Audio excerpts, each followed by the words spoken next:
Culture is defined as the customary beliefs, social forms, and behavioral patterns of a racial, religious, or social group. Our worldview is factors such as our cultural background. Maybe this explains how two people viewing the same world can see something drastically different.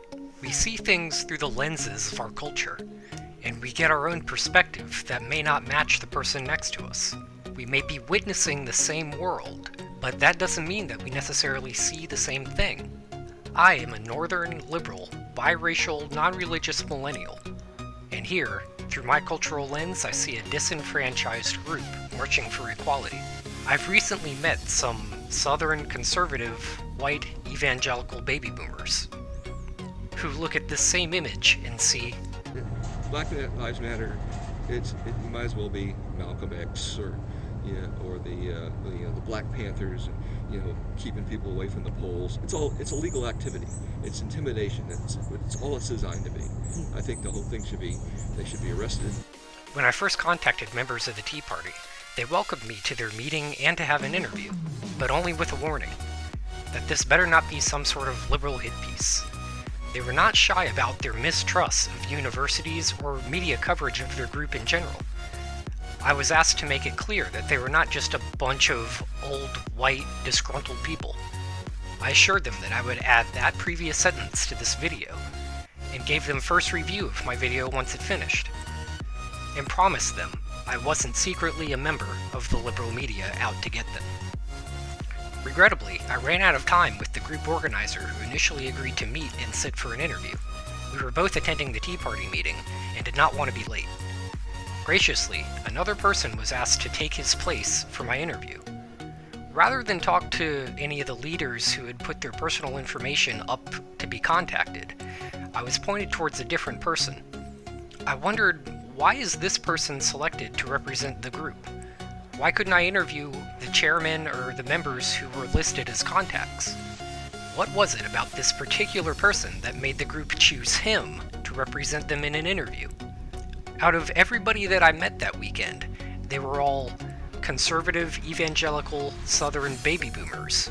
But this guy was Cuban American, not white European like literally everybody else. Regardless, this raised my interest about the interview. The first one is, how important is membership in this group to you? Most groups measure their success through the numbers of people that they're able to attract. So the more they attract, the more they believe that their message is validated. And validation is extremely important. Even on a subconscious level, that validates what we believe are timeless principles and values. So it validates it, and it also makes it seem that there is hope for the future as the numbers grow.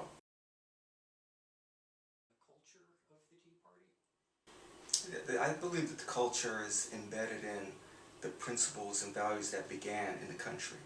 So the country was basically Christian Judeo in principle and in values. And arising from what they learned from the Bible, we are not only duty-bound, but we're obligated to fight for that. And so that's how they reconcile that. So those principles and values that they embraced then, the Tea Party of 2015 embraces. Well, I would say that before 2009, it's been going on for 6 years. I was, and most of us were Americans, we were responsible people, that we followed the law, paid our taxes. But the difficulty in the last 6 years that we have faced when we came forward and petitioned our governments and on our grievances made us better Americans. Well, it's not really an isolation and vacuum. It's a pushback. And the forces that would oppose our principles and values are very, very powerful. And so they are able to leverage their influence into what has been called the politics of personal destruction. They're able to construct an image that's negative and try to implant it on this grassroots movement. And to the degree that they're successful, it impacts on us. Because of the opposite flow, once we get this sense of rejection from guess, a powerful aspect of society, then it does impact on us, because it's a rejection of those principles and values that we hold eternal. For many of us, it's not just a solitary decision, it also impacts on the people we love the best or the most, our family members and our friends, because we have to leave. Sometimes we have to leave for long periods of time, going to city council meetings, going to trips to DC, and it takes money to do that also. We believe, I think it's a freedom movement. More freedom and more responsibility, both key. Because you can't have one without the other. You have to have responsibility, and if you are responsible people, then you can assume more freedom. They go really much hand in hand. So our hope is for people to become more responsible and more accountable, so that we can have more freedom and enjoy it. You've done wonderful at explaining the overall motivations behind the Tea Party, and it's really informative. I appreciate this. We may be witness to the same world, but see completely different things through different cultural lenses.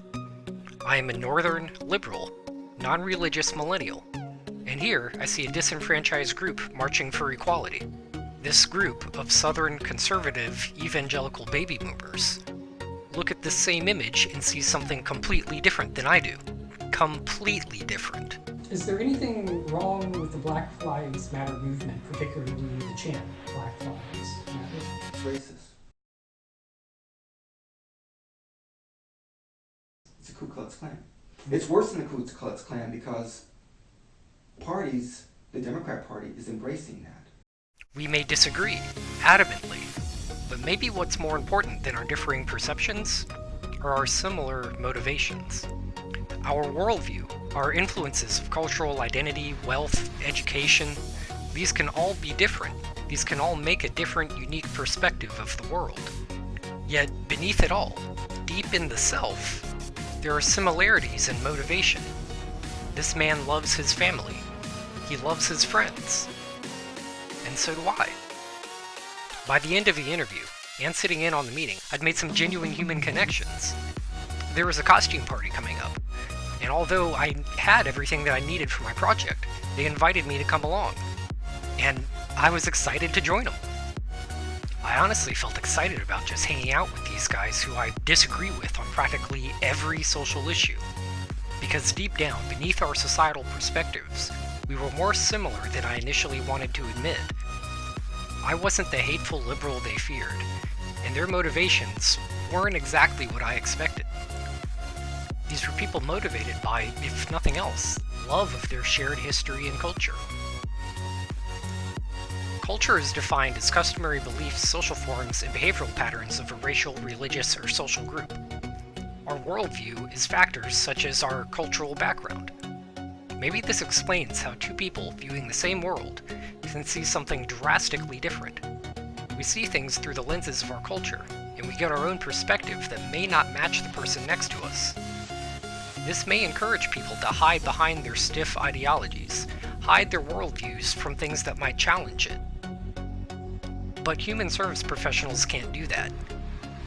A social adult, interested in genuine human connection, shouldn't do that. I can disagree with people on virtually every issue, but there is more to us than our highlighted differences. If we can relate to on a deeper level with the groups that we completely disagree with, then what's to stop us from relating in this way to everybody? If you breach that social divide, if you pass through that wall of your dense ideologies, through the walls that we've constructed around ourselves to keep our worldview safe from being challenged, you can meet a person on the other side.